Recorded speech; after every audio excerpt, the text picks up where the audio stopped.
topics, they look very difficult when we start reading.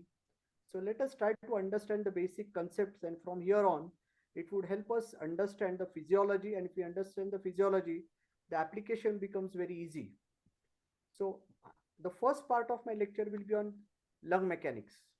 So basically, when we see mechanics, I think let us start looking at our own breathing. How do we breathe? And if you look at deep inhalation, the air from the atmosphere starts coming down from the air atmosphere into the lungs. Now, how does this happen?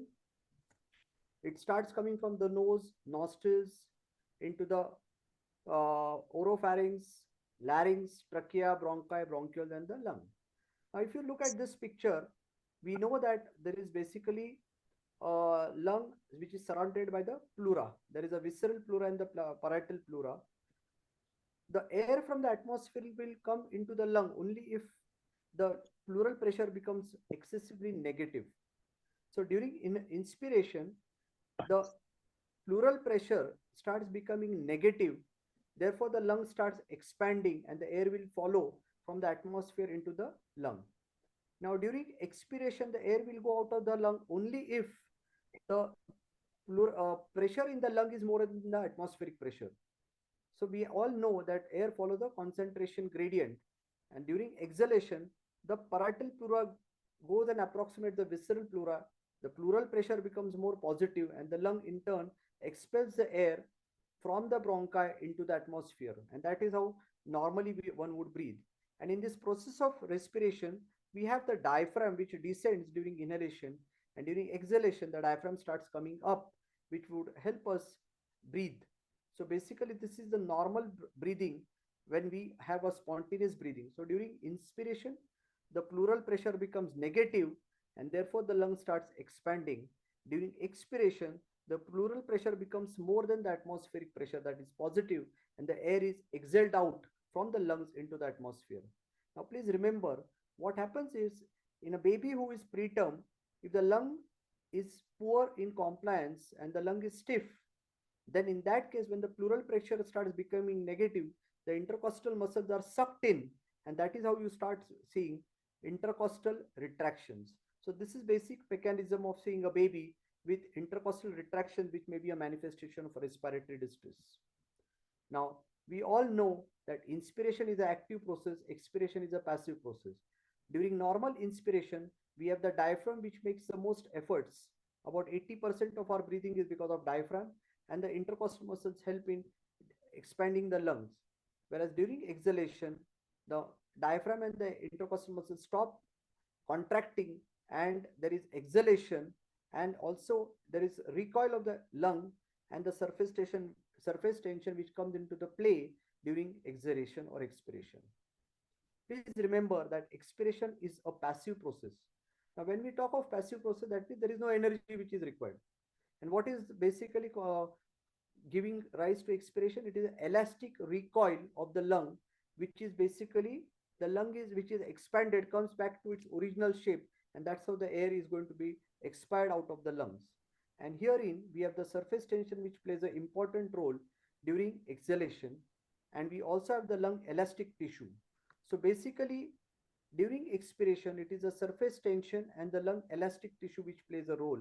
And in preterms we have got RDS, surface tension plays a huge role which causes lung atelectasis, and that is how what we are going to see in the next few slides. So this is what I was talking about, elastic recoil. What is elastic recoil? It is basically the tendency of a stretched object to come back to its original shape. That is elastic recoil, and this is basically due to the tissue structure of the lungs, which have got a tendency for elastic recoil. So a lung which expands come back to its normal shape during exhalation, which is passive in nature. And this is what we are talking about, spontaneous breathing in you, me, and the newborn babies. Now let us understand what is surface tension. Basically, surface tension is very important player to understand that it contributes to the lung elastic recoil in a newborn baby. Now let us look at a balloon. Lung is like a balloon, or alveolus is like a balloon. I want to put air into the balloon to open that lung. So whenever I try to blow in the air, the balloon has a collapse. tendency towards, hello, the balloon has a tendency towards collapsing. Why does it happen? The balloon collapses because there are pressures which are acting from outside to collapse that balloon to zero. This is what we mean by the surface tension. That is basically the pressure from outside to collapse that balloon or collapse that alveolus. If I want to open that alveolus or if I want to open that balloon, the pressure that is required to put from within is given by the Laplace's law. And Laplace law is basically pressure which is required is 2 times surface tension divided by the radius. So basically, if the tension is more, I need to put in more air to open that alveolus. Or if the balloon is having a smaller radius, I'll have to put more pressure, because pressure which is required from within is inversely proportional to the radius or size of that balloon. So surface tension, or the tendency of the external forces to collapse that balloon, is nothing but the surface tension which is acting on the lung or the balloon or the alveolus to collapse. And we don't want these collapsing forces, because if higher the collapsing forces, higher is the pressure which is going to be required to open that lung or open that balloon or open that alveolus. I hope I'm quite clear. Now, a baby who is born preterm or a baby who has got respiratory distress syndrome has got less surfactant, and therefore the surface tension is going to be very high. Basically, surfactant plays a huge role in reducing the surface tension of the lung. Now, this is what I am trying to say, that pressure which is required within the balloon to open this balloon is directly proportional to 2 times the surface tension divided by the radius. Now, if you look at this surface tension, these black arrows is nothing but surface tension. They are trying to collapse this alveolus. They are trying to collapse this alveolus. So, herein, if I give surfactant, then the surface tension, the size of the arrow is less and the balloon is going to expand. Now, let us to look at these two balloons. One has got a radius, say, of 1 centimeter, and this has got a radius of 2 centimeter. And I want to open the balloon. So which balloon will require more pressure? Obviously, the balloon which has got smaller radius. Why? Because this formula here by Laplace's says that pressure which is required, which is within from inside to open the balloon, is inversely proportional to radius. So if the radius is small, I will need higher pressure to open this small balloon.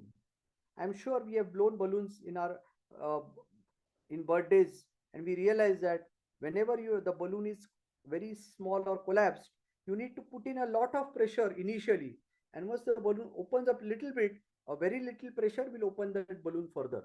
So this is basically what we are trying to understand, that Laplace's law is basically that the concept of surface tension, concept of radius, and the pressure which is required from within is directly proportional to the surface tension 2 times and inversely proportional to radius. So the bottom line that I want all of you to remember is that higher the surface tension, higher is the pressure which is required to open that balloon or a lung, and smaller the alveolus, higher is the pressure that is required to open that alveolus or balloon. Similarly, here if I see that I've got two alveoli, which are, one is small and the other balloon is large. Now here obviously if the balloon is large, the radius is larger, the low surface tension T is small, so very little pressure is required for this alveolus to open. Whereas in the smaller balloon, the radius is small, the surface tension is very high, the pressure which is required to open this alveolus is going to be higher as compared to this alveolus. So the nutshell is that we want the lungs to remain open with as low pressure as possible, and that is what we are trying to achieve, and that is the basic concept of surface tension.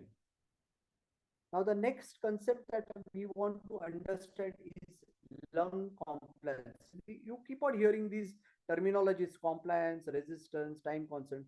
So we are trying to understand what is compliance. Well, compliance is nothing but it is change in volume divided by change in pressure. Very simple. So if I want to basically make a change in the volume, I need to give certain pressure. Now, basically, what does compliance mean? It is a measure of elasticity or it is a measure of distensibility. That means that if the lung has lower compliance, it is going to be easily distensible. If the lung has got, if the lung has got higher compliance, it is easy to open that lung. Whereas if the compliance is low, then the lung is going to be difficult to open. So basically, compliance is nothing but it is a measure of elasticity or distensibility, and you have compliance of the lung, compliance of the chest wall, and a total compliance which is lung plus chest wall. That is a total compliance. So compliance and elastance or elasticity are in reciprocal. What do I mean by that? If I have a lung which is easy to be opened up, that means the compliance of that lung is very high. So I need very little pressure to give that much amount of volume. So compliance is basically change in volume divided by change in pressure. It is a measure of elasticity or distensibility, and it is elastance is reciprocal of compliance. So basically, to make it very simple further, lung compliance, if you look at it, it is a measure of volume of gas that the lung can accommodate per unit change in pressure. And basically, if you see a baby, if the lung is small, the compliance is less. If the lung is large or opened up, then the compliance is high. And basically, in a smaller lung, the compliance is less and the resistance may be higher. Why? We are going to see in the next few slides. So this is basically lung compliance. In a normal newborn baby, the chest wall is very compliant. And what does it mean? That you can have large volume changes with small pressure change, because we know that compliance is delta V upon delta P. So if I say that the chest wall is compliant, that means if I make small pressure change, that is delta P, you get a large volume. So hence, with very little pressure, the chest wall is very easy to expand. So in babies who are premature or newborns who are term, you don't need to really think about chest wall compliance, because it is very easy. The chest wall cartilage is very easy to expand, and one does not need to give paralytic agents. But as against that, if you have a baby with say hydrops fetalis, why? You have got edema of the chest wall, then it becomes very difficult to expand that chest. And therefore, we need to understand that chest wall compliance is negligible in a normal newborn babies. But if you have a baby with, say, hydrops fetalis, if you have a baby with edema and the chest wall, then your chest wall compliance comes into picture. Otherwise, we don't think about chest wall compliance. Now, this figure you will keep on seeing in the next few lectures time and again. This is what we need to understand, that you have got pressure on the x-axis and you have got volume on the y-axis. Now here, what I am doing, I see that this may be a lung. I start giving pressure on a baby who is intubated and ventilated. So suppose I start from here 0. I keep on increasing the PIP, make it 5, 10, 12, 15. So I make a 15 centimeter pressure change, and there is very little change in the volume. So this part of the compliance curve is nothing but it is the atelectatic zone, wherein I give so much high pressure, but I don't achieve any change in volume. So basically, this is zone of atelectasis. Now, next, I suddenly realize that I give this pressure and I get a very high volume. Now, this is normal lung or normal FRC, that I want all my babies to be ventilated in this zone. After a certain time, I keep on increasing the pressure here in the x-axis, and I realize that I have giving more pressure, more pressure, more pressure, but I don't get so much of volume. The volume that I'm getting is very less. So these two zones, that is low FRC and high FRC, are segments wherein too much of change in pressure, I'm not getting any significant change in volume. Here also I increase pressure here, but I get very little change in volume. So basically these two segments are the zone of atelectasis and zone of hyperexpansion or hyperinflation, are otherwise not the areas that I should ventilate the baby on. Most of our babies should be here in this zone, that is zone B, and this curve is sigmoid in shape. This is called as compliance curve or curve of hysteresis. Now here if you see the same figure where I have got pressure in the x-axis and I've got volume on the y-axis. I keep on increasing the pressure. Initially, I don't get very too much of volume. See here, I go from 0 to almost say 1.7. I hardly get any change in the volume. But from this point to this point here, I make a change in the pressure and I get significant change in the volume. Now this is the curve of hysteresis. And again here you have got hyperinflation or beaking, where I keep on increasing the pressure and I don't get too much change in the volume. And this is during inspiration and this is during expiration. And this curve is called compliance curve or curve of hysteresis. Now if you see this pressure on the x-axis and volume on the y-axis, and the purple color, this is the lung with RDS. Now if you see this baby has got very significant change in pressure. There is very little volume that I am achieving, and again I make a change in the pressure, so I'm giving so much of pressure, but there is very little volume that is going in the lung. Now why is this happening? Because the lung compliance here is fairly low, or it is a stiff lung. And why is the lung stiff? Because the surface tension is very high. The surface tension being very high, the lungs cannot expand. Now the same baby, if I give surfactant, the baby starts showing reduction in the surface tension, and I start seeing change in the volume. So basically the normal, as the RDS improves, the curve starts becoming going up. And this is basically what we need to understand as far as the compliance curve is concerned.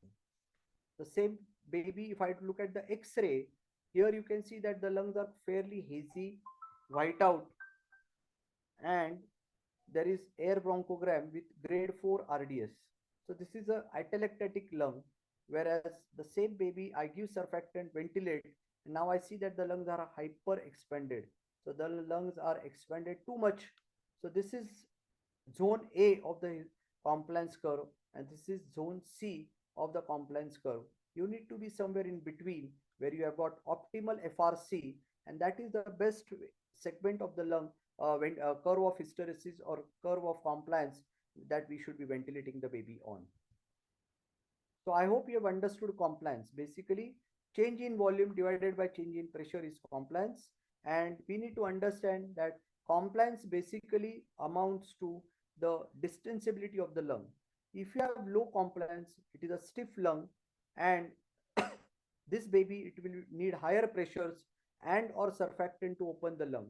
And why is the compliance low? Because the surface tension is significantly elevated, which prevents the lung from expansion, or in other words, I need to give some medicine to reduce the surface tension, that is surfactant.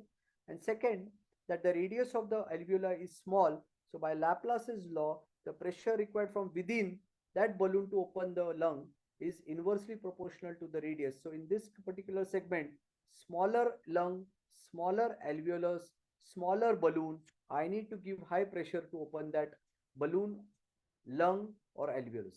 I hope you have understood compliance. The second concept that we want to understand is resistance. Now, when you talk of resistance, basically you all know what is resistance. It is friction. Suppose I want to travel from say Pune to Mumbai, and I've got a lot of traffic jam. So that is basically resistance. So in the express highway, there is resistance. So similarly, in the flow of gas, there could be higher obstruction or resistance when the gas is passing from nasopharynx, trachea, or bronchi, or there could be resistance in the tissue, resistance in the pathway, and that is basically the resistance that we are talking of.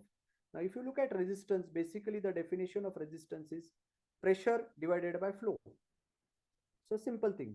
So if I look at the formula in physics, we have learned that resistance is equal to delta P divided by delta F, and resistance is nothing but it is resistance of the tissue, or it could be resistance of the airway, and basically it is measured as the pressure which is needed for a flow of 1 liter of gas to pass through the tube in 1 second. And when you talk of resistance, there are two types: viscous resistance and airway resistance. When you talk of viscous resistance, which is there in the lung tissue, both during inspiration and expiration, is called viscous resistance.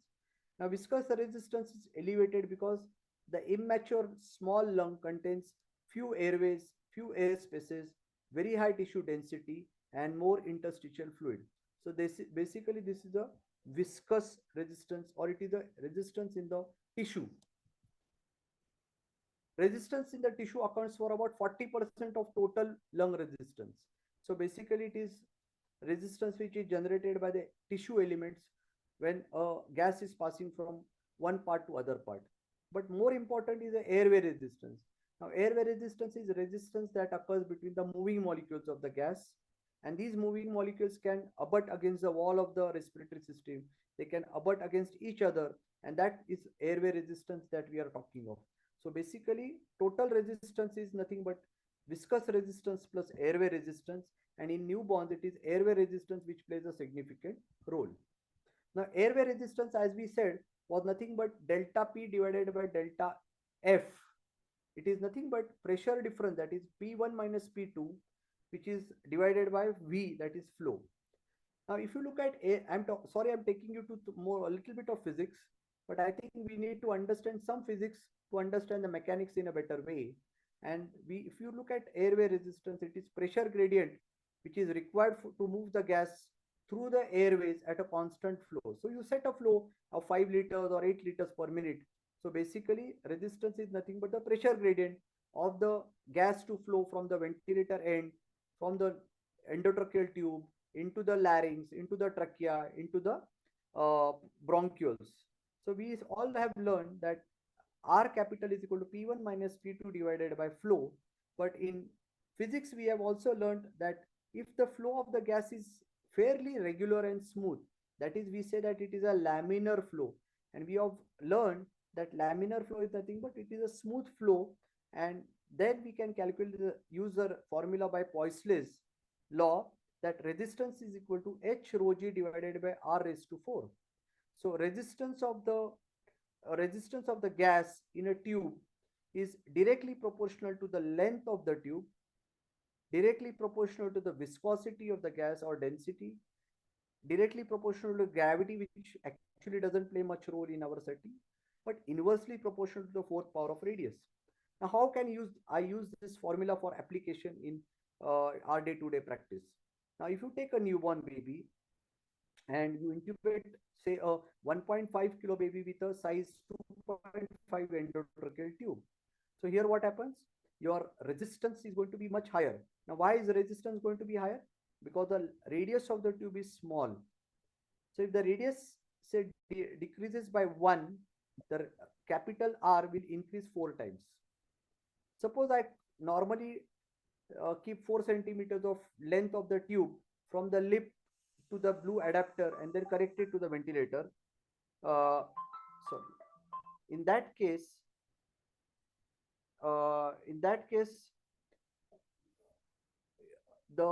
if the length is higher, then obviously the resistance is going to be much more. So longer the tube, higher will be the resistance. Smaller the radius of the tube, 4-fold higher will be the resistance. That's why Poiseuille's law has told us that resistance is inversely proportional to the fourth power of radius and directly proportional to H rho g. Similarly, instead of oxygen, if you use helium, which is a less viscous gas, then the resistance will be much lower. So this is what we need to apply in our day-to-day practice. Now, always remember, if you have a laminar flow, the resistance of the gas is going to be much less. But if you have a turbulent flow, then the resistance is higher. And how do you differentiate whether the flow is laminar or turbulent? You can use by calculating a Reynolds number. Now Reynolds number is nothing but 2 multiplied by radius multiplied by velocity multiplied by density divided by viscosity. So forget about this formula. What I want you to understand is that if you give too much of flow, instead of 5 liters, you keep say 20 liters, you are going to give you a turbulent flow. In that case, the Reynolds number is going to be more than 2000, and then you are going to give high resistance. So while you are ventilating a baby, see that your flow is not too high. You are not giving a turbulent flow, but you should be giving a laminar flow. Similarly, if your endotracheal tube has a larger radius, then the resistance will be much lesser. If you have a high velocity, your resistance is much higher. If the density is high, the resistance will be high. So this is what we need to understand, that resistance of the gas or resistance of the system is directly proportional to the h, that is height, rho, that is density or viscosity, g, which is gravity, and inversely proportional to fourth power of radius. That Poisson's law is more applicable in laminar flow and not in turbulent flow. Now, what is the application of what we have discussed? Well, if you have a high viscous lung or high viscous resistance of the lung, it needs higher pressures to open the lung. So basically, if you have a fluid filled lung, you will need higher pressure. And if you have higher resistance of the tubings or higher airway resistance, then it will need higher inspiratory time and higher expiratory time to inflate as well as deflate. So obviously it is simple that if the resistance is high, I need to give more time. If the resistance is less, the gas will flow very easily and swiftly, and that is what we understand basically the clinical concepts about resistance. So I hope we are clear about uh, compliance and resistance. Now we go to the third concept, which is nothing but work of breathing. So what is work of breathing? Work of breathing is nothing but it is product of force multiplied by displacement, and force multiplied by displacement is work of breathing, and force of in other words, if I have to look at work of breathing, then it is pressure multiplied by volume. So workload depends on elastic properties of the lung and chest wall. It also depends on the airway resistance and to some extent tidal volume and respiratory rate. Now let us look at one by these issues one by one. If I have a lung which has got elastic properties which are not so good, obviously the workload is going to be more. If I have a lung or airway system which has got high resistance, then the workload to open that lung and allow the gas to pass from the ventilator to the patient's alveoli, the resistance workload is going to be increased. If I need higher tidal volume, obviously the workload will enhance. And if the baby is breathing faster, then the workload is going to be much more. So basically workload depends on the pressure and volume, and 2/3 of this work of breathing basically is required to overcome the static elastic forces of the lung and thorax. That is, we are talking of compliance.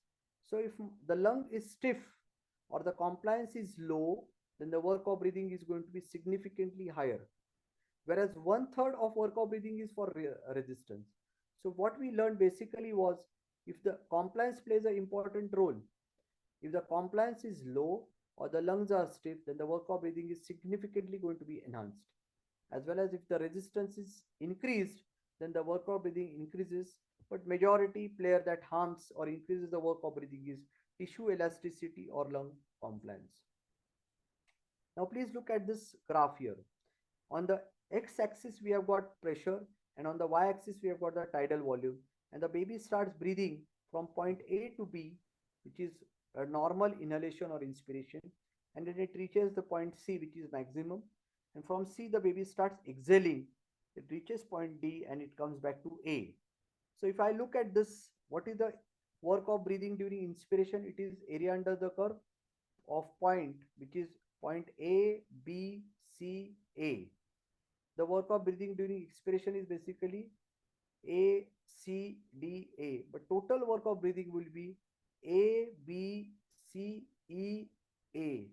So this is the total which is marked as work during exhalation, and that is the total work of breathing. So basically, the total work of breathing may be increased if your compliance is affected, if your resistance is affected, and that in turn will cause baby to spend more energy in order to breathe. Now, if you look at this application, if you have a baby in say zone A, where you have lung which is atelectatic or collapsed, then I need to get more pressure to get in little bit of volume. So this is the zone of atelectasis.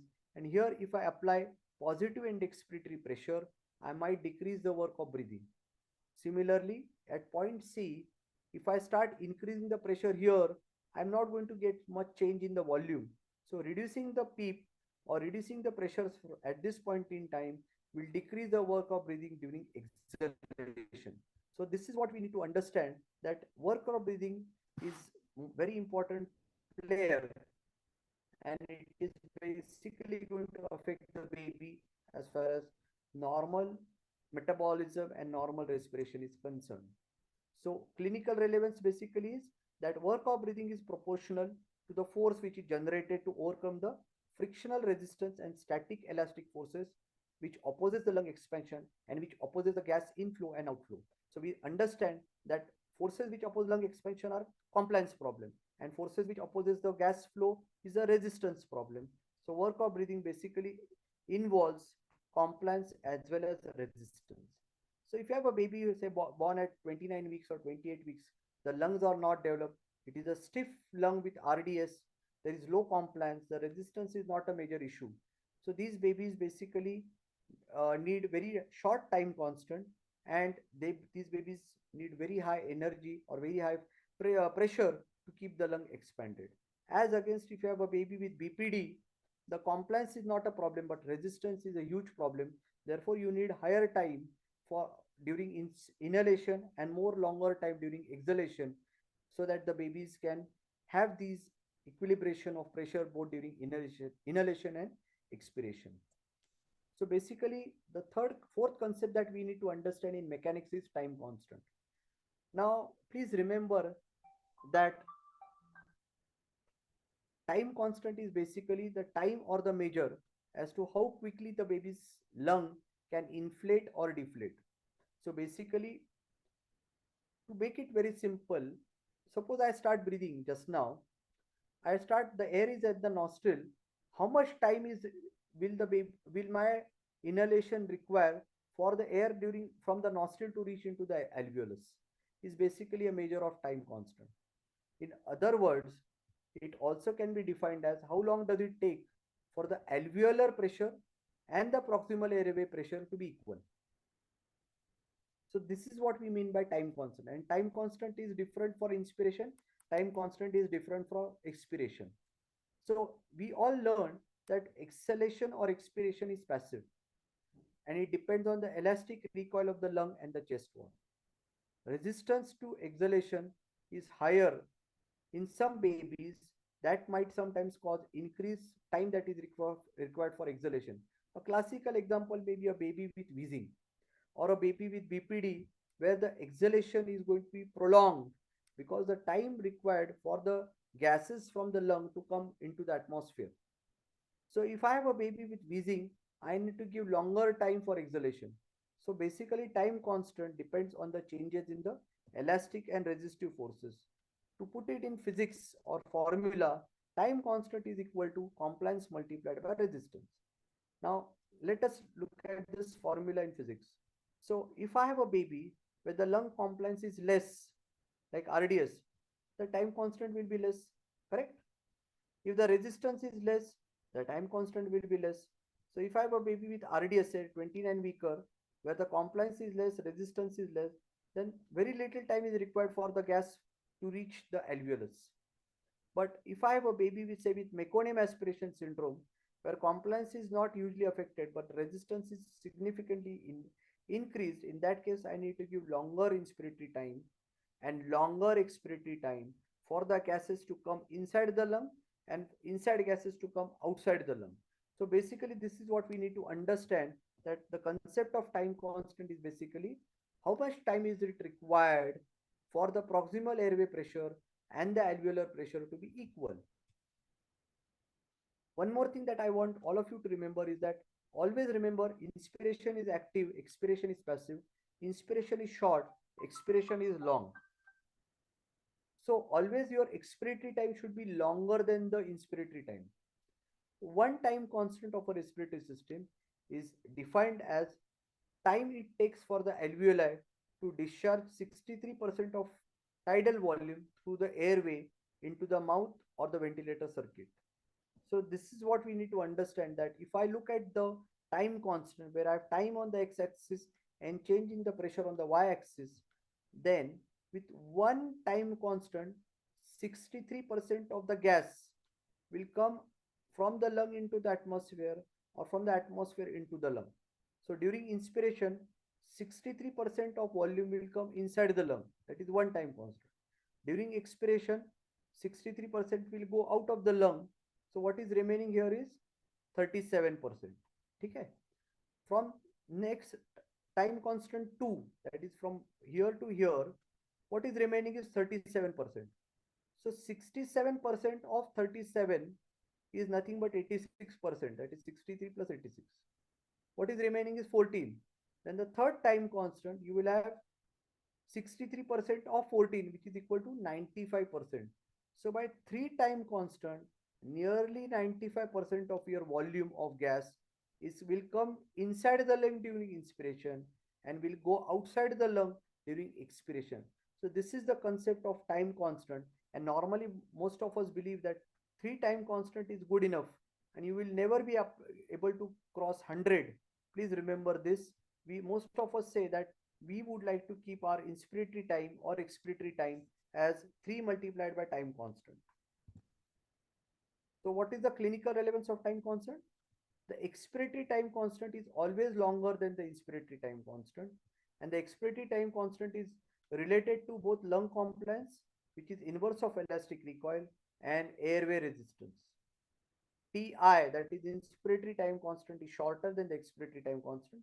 Again, you need to understand during inhalation or inspiration, when you are trying to breathe, the airways become larger, so the gases will come in very easily.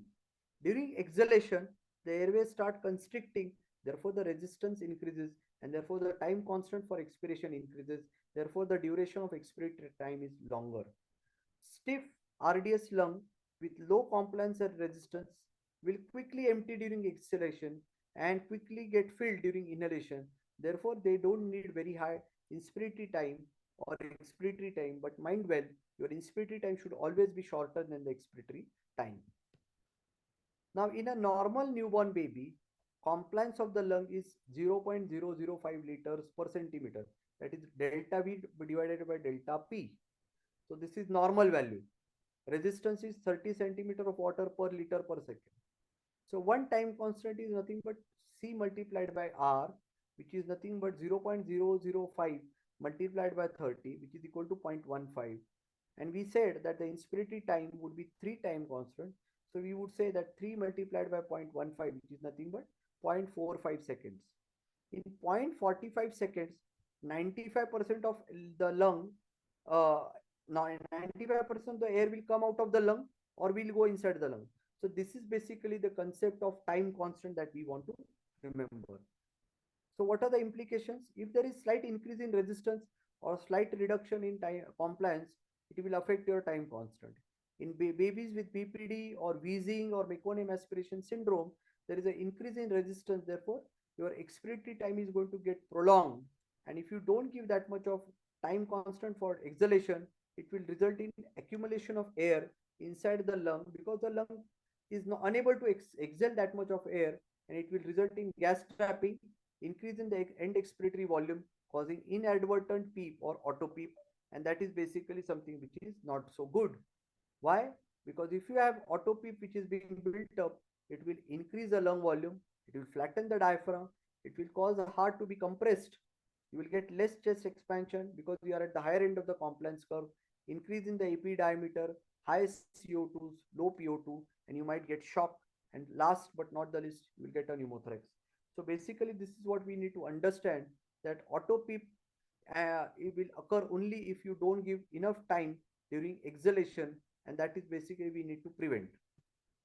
So larger babies will have longer time constant or larger as compared to micro preemies. So basically, if you have a 700 grammer, then the time constant is going to be less as compared to a 3.5 or 4 kilo baby. And this is what we need to understand, that any decrease in compliance makes the time constant shorter. Therefore, tachypneic baby will result basically, tachypnea is the first sign of a baby with reduced lung compliance. Why? Because the baby is trying to breathe fast and your inspiratory time constant is short. And that is what we need to understand, the concept of time constant. So what did we learn in the last 45 minutes? Basically, just to make things very simple, lung has certain properties. It has compliance. What we basically looked at the distensibility of the lung. It has got also, we looked at the resistance, which is nothing but obstruction to the airflow during inhalation and expiration from the airways.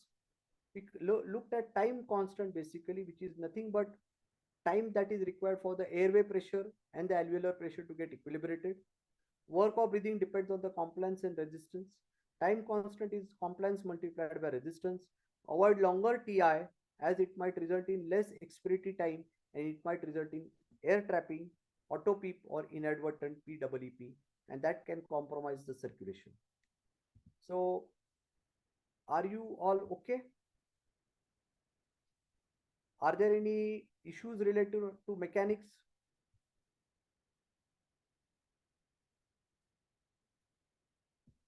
So now we go to the second part of our lecture, basically that is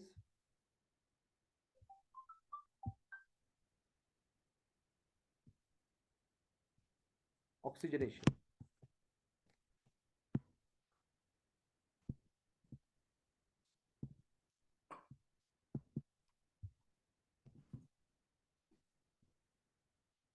Well, I would like to acknowledge and thank Professor Ashok Devrari sir because I took some of his slides for this presentation on oxygenation. And uh, I would like to start with a very simple thing that oxygen is the most commonly used drug, or I would say it is a abused drug. And we need to remember that too much or too less or too much, both are equally dangerous. So please remember that we need to use oxygen very judiciously, very carefully, and we need to avoid getting into hyperoxia or hypoxia. So basically the objectives of this presentation is that what we are going to learn is how we are ventilating that air, oxygen from the air is coming into the lung. From the alveoli, it reaches the pulmonary blood. From the pulmonary blood, it starts going into the tissues. From the blood into the tissues, basically via diffusion, and then it enters the cell, and inside of the cell, it enters the mitochondria, and it causes aerobic metabolism, and it causes generation of ATP. So basically, air from the atmospheric pressure comes into the lung via convection of fresh air. Then it diffuses from the alveoli into the pulmonary circulation, into the systemic circulation, into the cells, into the mitochondria, and thereafter we start getting aerobic metabolism and we start getting generation of ATP. If you look at these partial pressure of oxygen in the inspired gas, it is 168. In the alveolus, it is 100. In the arterial blood, it is 90. Capillary blood, it is 40. In the extracellular fluid, it is 30 torr. And inside the cell, it is 10. And you will be surprised that if you want the cell to be in aerobic metabolism, only 2 millimeter of oxygen is required for the cell to be kept in aerobic mode. So basically, uh, this is where we are in terms of oxygenation and metabolism of cell.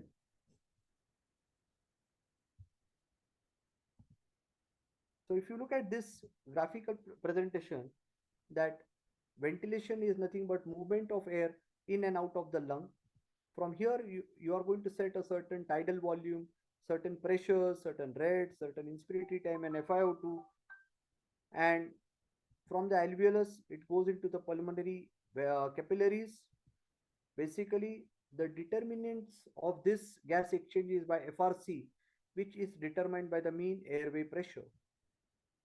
There has to be a good perfusion, otherwise your blood is not going to flow and your oxygen will not be delivered into the cell, and therefore it needs cardiac output and it needs hemoglobin.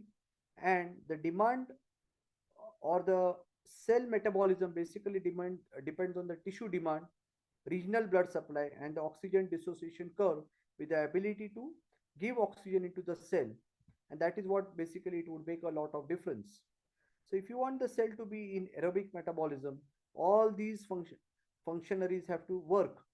And that is what we are talking of, that in room air, that is 21% was oxygen, the partial pressure of oxygen is 160. In the trachea, it is 150. And the alveolus, it is 150. And thereafter, it reaches the blood, it reaches 90. And the mitochondria, it is 2 millimeters.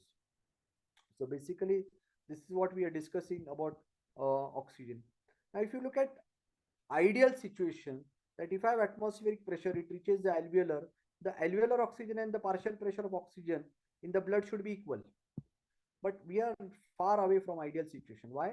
Because there are certain parts of lung where there is good alveolar oxygenation and good flow of the blood, and there is good gas action. But you may have certain parts of the lung which are well ventilated and there is very little blood supply there. And you may have certain alveoli which are collapsed and there is good perfusion but there is no gas in the alveolus. So if you look at both the lung fields, so many bronchopulmonary segments, we are not ideal because you may have ventilation perfusion ratio which may be 1 or which may be 0 or which might be infinite. So we need to understand that gas exchange disturbances can occur at different levels. It can happen in the lung, it can happen due to blood flow, or it can happen at the level of the hemoglobin where the oxygen carrying capacity might be affected. So basically, if you look at the oxygen which is coming into the alveolus, how does it go into the pulmonary circulation? It has to go through a diffusion barrier. And what are the basic diffusion barrier? It is alveolar membrane, then there is interstitial fluid, then there is a capillary membrane, then there is plasma and capillary endothelial cell, then you have got RBC cell wall, and you've got in between these, this is called as diffusion membrane, or the membrane through which the oxygen goes from the alveolus into the pulmonary capillaries.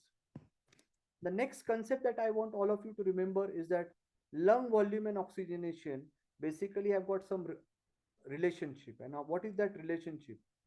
Basically, if you look at this concept of FRC, what is FRC?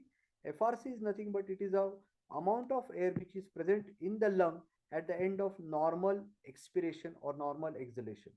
That is called FRC. This concept called as closing volume. Closing volume is nothing but it is the loss of connection between the respiratory bronchial and the alveolus. In normal newborn and in you and me, the FRC is above the closing volume. Therefore, the babies can have alveoli which are open.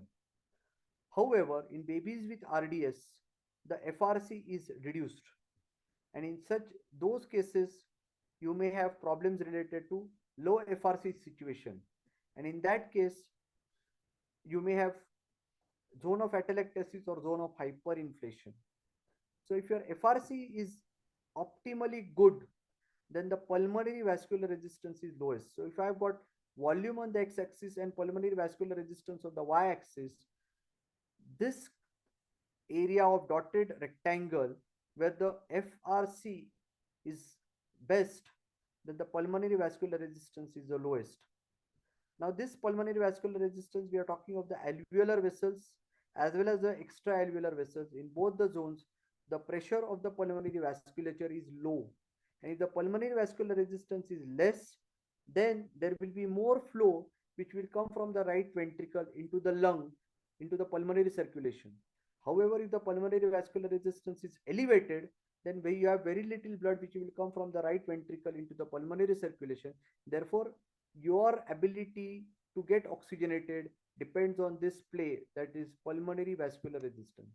So please remember for today that your PVR or pulmonary vascular resistance is least when your lung is opened at FRC. I think that is what we need to understand.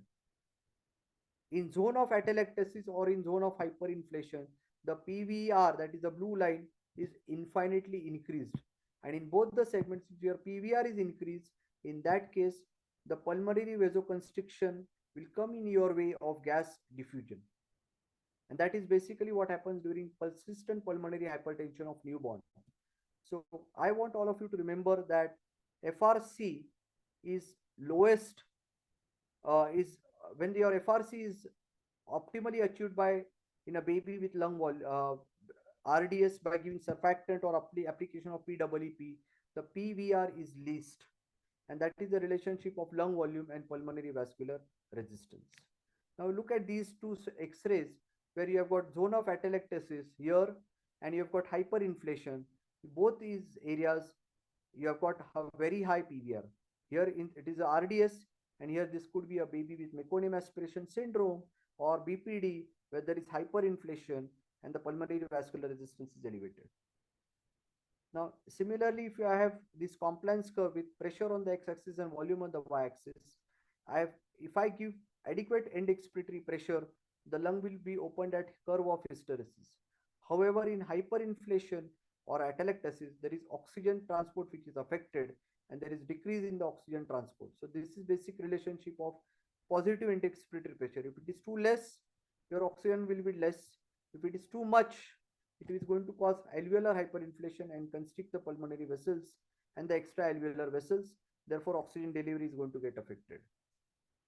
Now, next concept that we would like to remember about babies with oxygen is what is the relationship of oxygen and uh, acidosis. Now, this was a study which was done in animals where they found that as the pH goes on decreasing, that is from 7.4 to 7.1, the partial pressure of oxygen went on basically getting affected. Now, just remember, this is the pulmonary vascular resistance on the y-axis.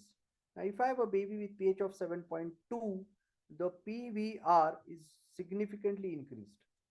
Now, let us look at this. What does it mean? So, if I have got significant acidosis, then I am started to see a lot of decrease in the oxygen levels as the PVR starts increasing. So at lower pH, hypoxia causes greater rise of PVR. So as the oxygen goes on decreasing, the pulmonary vascular resistance goes on increasing. So in babies who are hypoxemic and acidotic, the PVR is going to be significantly elevated as the pH decreases. So this was a very old study done on calf models where they showed that in with hypoxia and acidosis, the PVR will go on increasing significantly. And this, the application of this is that if your pH starts falling, your babies are starting to become hypoxic, and plus if you have hypoxia, your acidosis will further worsen and your pulmonary vascular resistance will increase exponentially.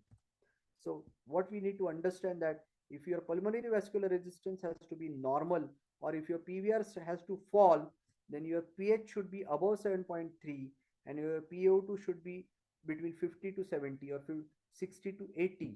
It cannot be less than 50. I think that is the moral of the story. Now, the next concept that we would like to understand is oxygen content in the blood. Oxygen is transported as per hemoglobin as well as saturation, dissolved part of it in the plasma. So oxygen is bound to both hemoglobin and a part of it is dissolved in the plasma. And if you look at the oxygen content, it can be calculated as 1.34 multiplied by hemoglobin multiplied by the SpO2 plus 0.03 multiplied by PaO2. This is the oxygen content that we are looking at. Oxygen binds to hemoglobin reversibly. Each hemoglobin molecule can bind to 4 molecules of oxygen. The hemoglobin bound oxygen is curvilinear. It is a sigmoid shaped curve, which is the oxygen dissociation curve, and it is non-linear. Now, this is what we were taught in physiology. As the PaO2 goes on increasing, basically, you have got hemoglobin saturation. So, percentage hemoglobin saturation will go on increasing. Now, what we need to understand that shift to right and shift to left is what we will understand. Now, factors which affect the oxygen carrying capacity, the total amount of oxygen carried by the hemoglobin depends on the hemoglobin of the blood, oxygen saturation, that is SpO2 or SaO2. If your fetal hemoglobin is very high, then it binds to oxygen. If you have adult hemoglobin, that is alpha 2 beta 2, it releases oxygen. If you have pH which is acidotic, it will release oxygen. If your temperature is elevated, it will release oxygen. If your 2,3 diphosphoglycerate levels are less, it will release oxygen. So basically, if you look at this curve here, when you are talking of shift to right, basically you have got pH which is acidotic, increase temperature, increase in the 2,3 diphosphoglycerate, and decrease HbF or increase HbA2 or A1. So basically adult hemoglobin, if it increases, and what is the implication? The implication is that if the curve is shifted to the right, then you are going to release more oxygen to the tissues. So this is what is required. Your babies need more oxygen, and that will happen only with these compensatory mechanisms. Similarly, if your curve is shifted to the left, that is alkalosis, it binds to that oxygen. So alkalosis, hypothermia, decrease in the 2,3-diphosphoglycerate levels and increase in the HbF levels, it is going to bind to the oxygen. So the tissue delivery is going to get hampered.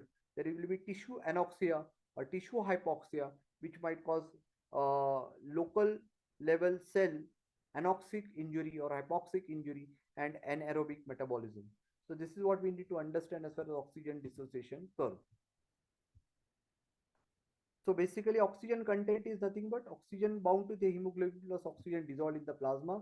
And we have learned that 1 gram of saturated hemoglobin binds to 1.34 ml of oxygen.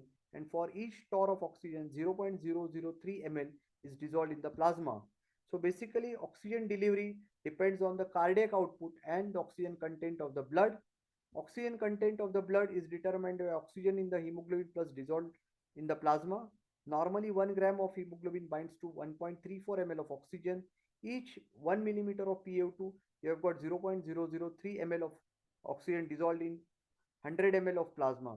So if I have to calculate that if the hemoglobin is 10, saturation is 90, and the PaO2 is 50, then in that case, basically the oxygen content can be calculated as 15 multiplied by 1.34 multiplied by 1, which is equal to 20 of in the blood and 0.02 ml of oxygen per ml in the arterial blood.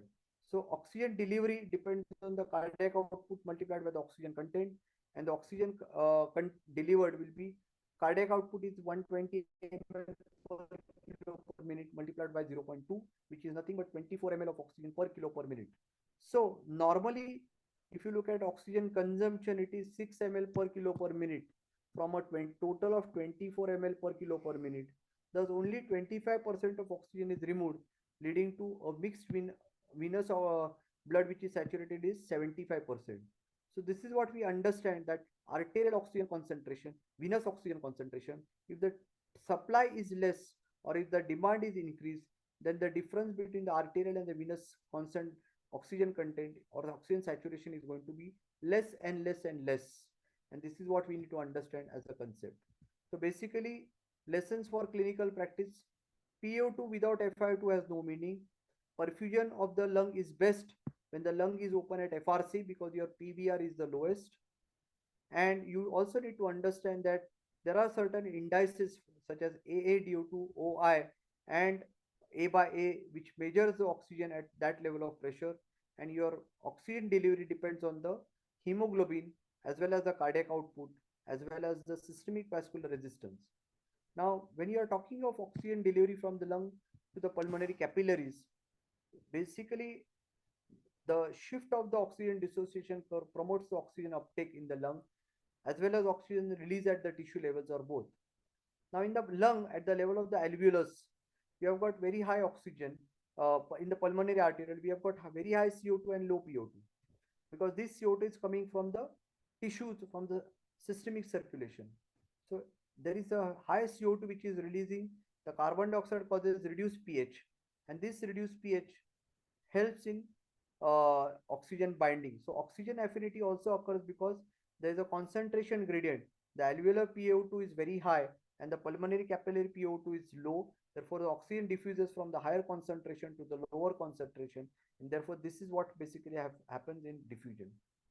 Now we are going to learn about two effects. One is Haldane and second is Bohr. Now what is Haldane effect? Haldane effect basically refers to a related phenomenon whereby increased oxygen tension in the pulmonary capillary blood enhances the release of carbon dioxide from the hemoglobin and it enhances its diffusion into the alveolus. So basically, Haldane effect is nothing but oxygen concentrations determines the hemoglobin affinity for CO2. At higher oxygen concentration, it causes unloading of CO2 basically in the lung level. At lower oxygen concentration, it promotes loading of carbon dioxide into the hemoglobin, that is at the tissue level. So in both these situations, it is oxygen that causes change in the CO2. So that is basically Haldane effect. Whereas in Bohr effect, basically it is at the tissue level where there is metabolism, high carbon dioxide which is produced and the pH starts falling. So there is more acidosis.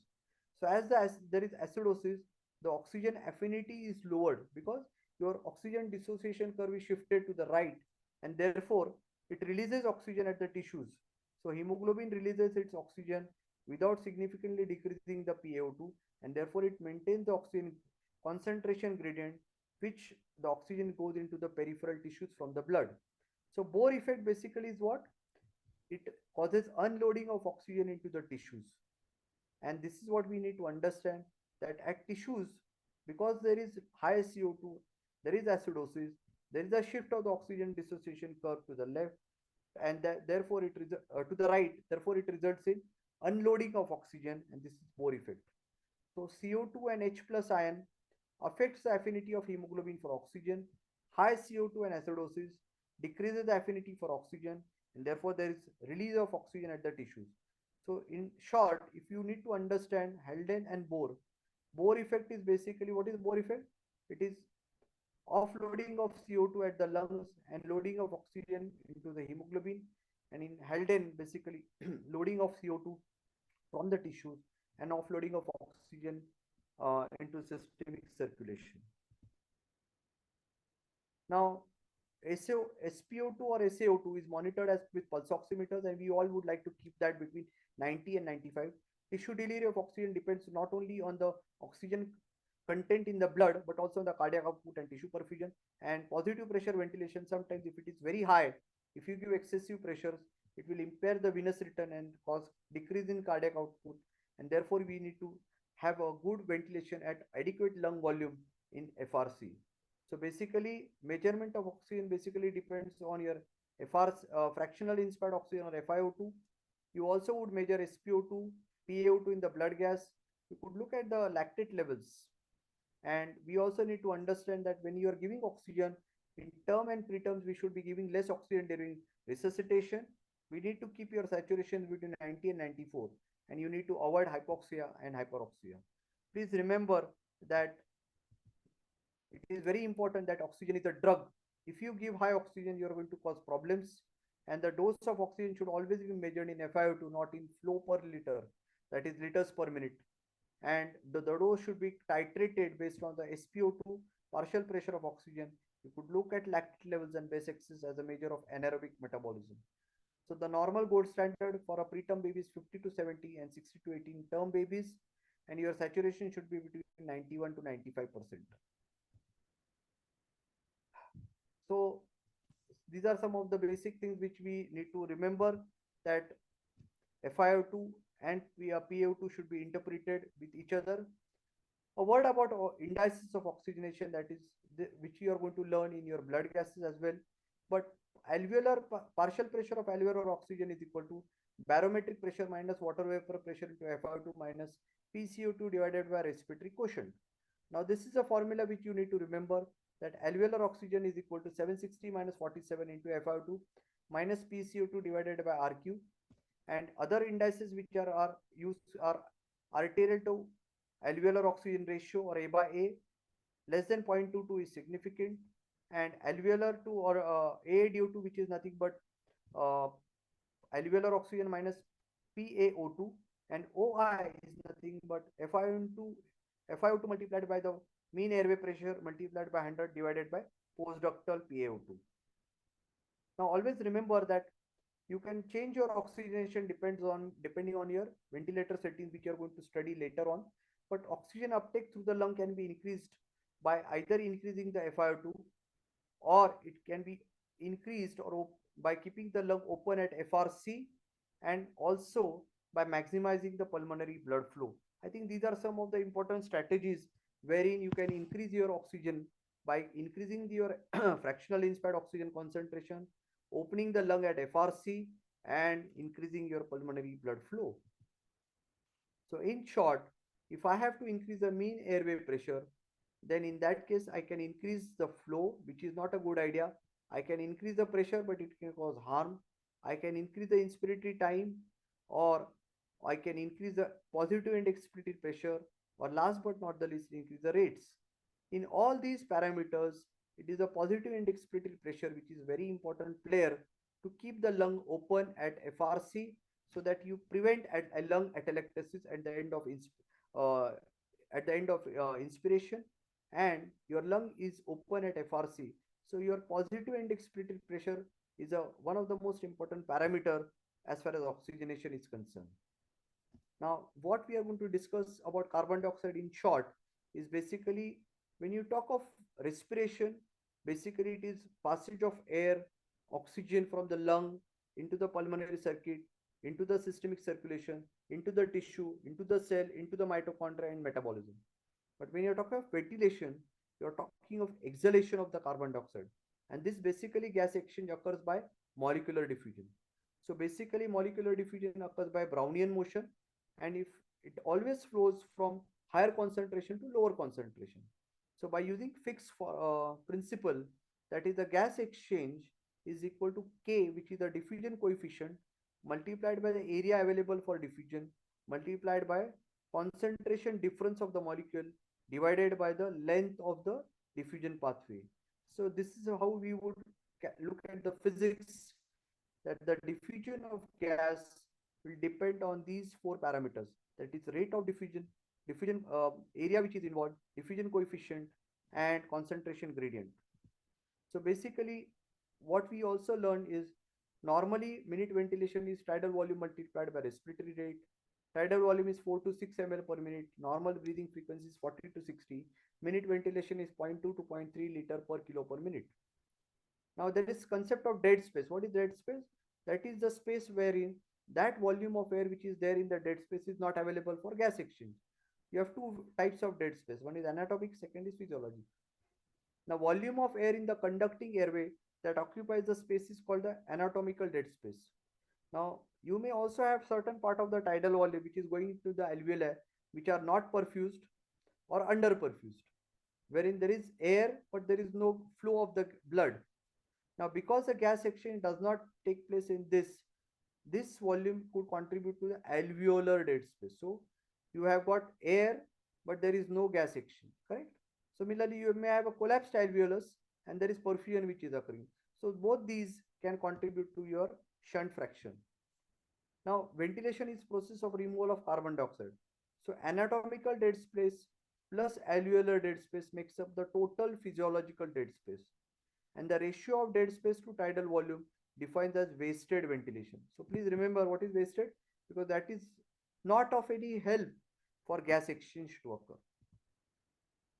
So, carbon dioxide removal in the invasive neonatal conventional ventilation can be achieved by two ways. Number one, I need to increase the alveolar ventilation. And how can I increase the alveolar ventilation? I can increase the tidal volume or I can increase the ventilator rates. So tidal volume or respiratory rate can be increased in order to decrease the CO2.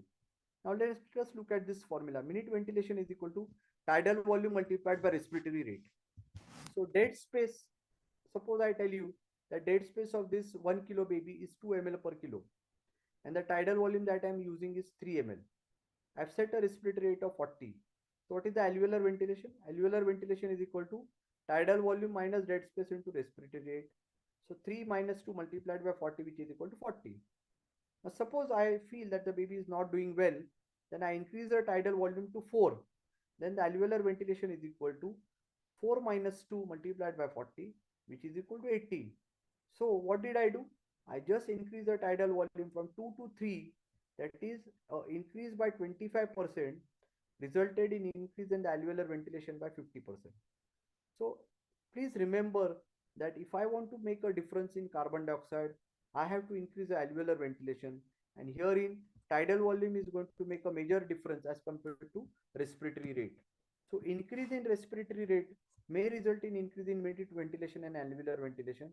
However, between the two, respiratory rate is not a great driver of CO2 reduction in ventilation. It is tidal volume. Also, we need to understand that flow of gas in the during ventilation is basically by bulk flow, and this bulk flow depends on the length of the airway and the rate of the flow. So the flow of gas depends on the driving pressure, resistance, compliance and tissue elasticity. So if the flow of the gas will be less if the difference between PIP and PEEP is less. The flow will be less if the airway resistance is increased, meconium aspiration. The flow will be less if the compliance is going to be less. So basically, all these basically boils down to the application of mechanics and how the mechanics is going to make a difference in your oxygenation and CO2 of the baby. So basically, for causing carbon dioxide removal, I can increase the respiratory rate or I can increase the tidal volume. Now look at this scenario over here. I have got oxygen on the x-axis and CO2 on the y-axis. What is the relationship of PO2 and PCO2? In a normal baby, at the level of the lung, in the alveolar air, the partial pressure of oxygen is 104 and partial pressure of CO2 is 40. Now here the VQ ratio is normal, that is 1. So all the alveolar, that is, there is air in the alveolus, there is good perfusion, and there is a good matching of ventilation and perfusion. Now come back to this part over here where the ventilation to perfusion ratio is 0. That is, there is no air in this alveolus and there is good perfusion. So here the VA is 0. So that means the PO2 is 40 and PCO2 is 45. This is typically a venous blood. Now come back to the other end of the spectrum, that you have got good ventilation here, but there is no perfusion. So since there is no perfusion, the CO2 is 0, the PO2 is 149. So what I am trying to understand here is that in ventilation perfusion ratio, if it is 1, you have got normal PO2, normal PCO2. However, if your VP ratio is 0 or infinite, it starts affecting your PCO2 and PO2. And that is what we need to understand, that your lung expansion has to be optimal and your perfusion has to be optimal. So basically, what did we learn? The carbon dioxide removal depends on alveolar ventilation. As the dead space increases, the carbon dioxide will go on increasing. Tidal volume increment will be better, basically better player or a better determinant to reduce CO2 as compared to ventilator rates. If I increase the tidal volume too much, I'm going to cause lung injury, isn't it? So suppose I make tidal volume 6 ml or 8 ml, I'm going to give more pressure, more volume. The small alveoli are going to get injured. The small alveoli are going to get shearing injury. There is going to be more inflammation, more fibrosis, and you're going to start getting PPD. So please remember that we need to allow the babies to be ventilated at FRC. We need to have the babies to be ventilated with adequate or optimal pressure, and always keep the lung open at FRC, because your PVR or pulmonary vascular resistance is lowest at FRC. And you also need to remember that high CO2 is bad because it can cause cerebral vasodilatation, it can cause periventricular hemorrhagic infarction. Similarly, low CO2 is bad because it decreases cerebral blood flow and it will cause periventricular leukomalacia. And if you ventilate too much, you're going to cause damage to the lungs. So normal carbon dioxide around 40 is what we would target. So anything which is 40 to 45 is good. And we need to learn from this that you need to have a process of gentle mechanical ventilation. So before I end, I think we need to apply these physiology, apply the principles that we learned in our day-to-day practice. But the first principle of neonatal ventilation is, or as a matter of fact, any practice in neonatology is, do no harm to our babies. I think with this, I would like to end my presentation. And if there are any questions, comments, suggestions, I'll be more than happy to take those. Bijan or Jagdish, any comment? Yes, yes. Comment is this is an excellent presentation, because in one presentation within this 1 hour, it is not very easy to explain everything. I think Dr. Sandeep has talked about right from the pulmonary